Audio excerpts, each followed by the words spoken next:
Здравствуйте, дорогие друзья и коллеги! Сегодня вашему вниманию обзор на активные студийные мониторы PreSonus Eris E5 XT и Eris E8 XT. Это канал «Давай запишем», в студии Александр. Поехали!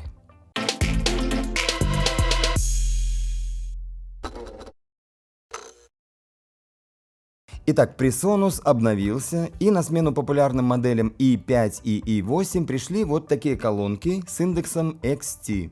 Они получили новый волновод, который обеспечивает более широкую направленность высоких частот, а также обновился и корпус, и благодаря этому расширился низкочастотный отклик этих мониторов на 10 Гц ниже, чем у колонок прошлого поколения. Пятые мониторы укомплектованы низкочастотным драйвером 5,25 дюйма и 1-дюймовым сверху.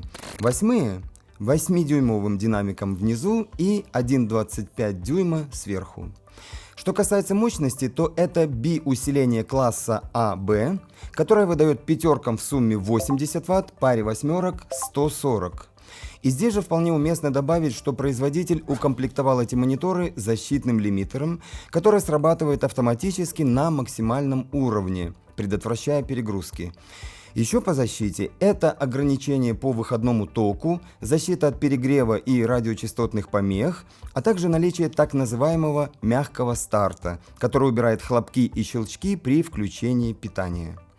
Далее, частотный диапазон у 5 дюймов 48-20 тысяч с кроссовером на 3 кГц, у восьмерок 35-20 тысяч с кроссовером на 2,2 кГц.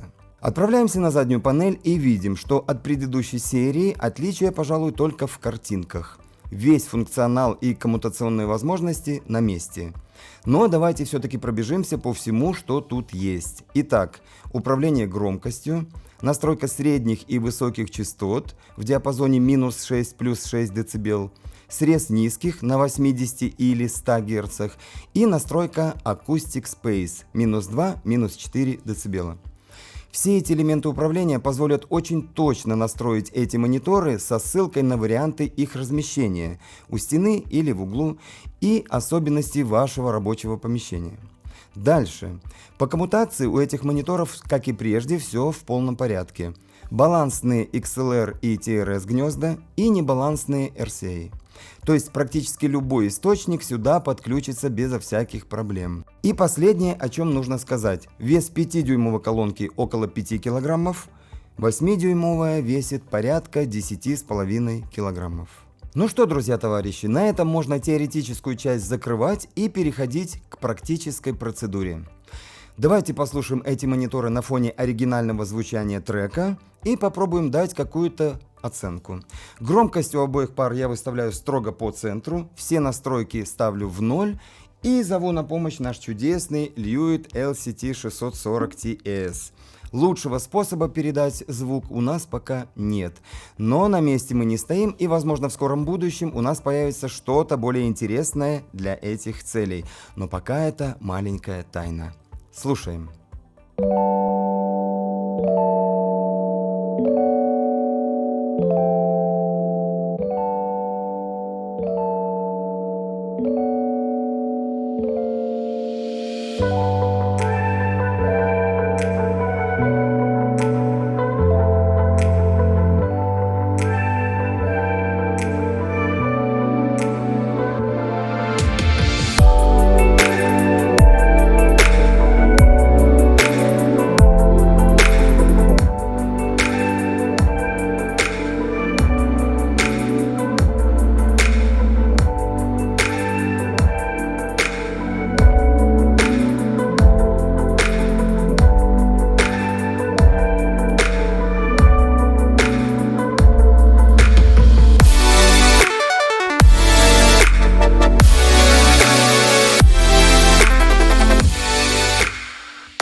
Ну что ж, послушали. Могу сказать, что звук восьмерок меня впечатлил и по своей мощности, и по частотной передаче.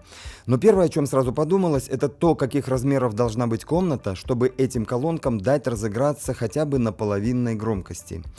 Да, это заявка на приличное помещение, квадратов так на 25 как минимум. Что касается пятерок, то со звуком тоже вроде бы все в порядке, хотя показалось, что глубокий низ на половине своей громкости они переживают как-то тяжеловато. Но здесь, как мне кажется, проблему можно решить за счет возможности срезать низ или с помощью настройки Acoustic Space. Я попробовал выставить на ней пресет минус 4 дБ, и вот что получилось.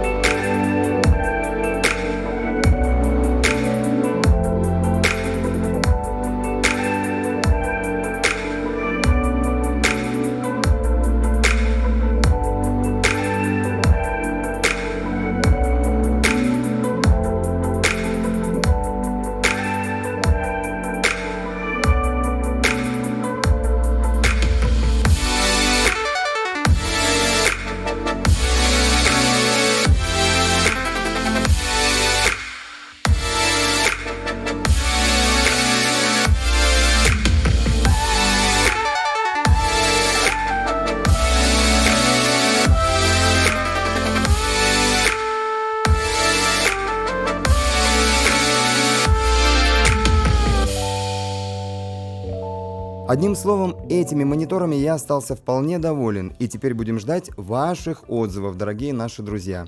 Пишите, комментируйте, спрашивайте, всем обязательно ответим. Это канал «Давай запишем», с вами был Александр. До встречи.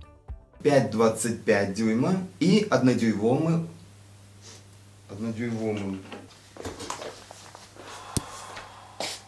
С вами был Александр. До встречи. Прекрасно.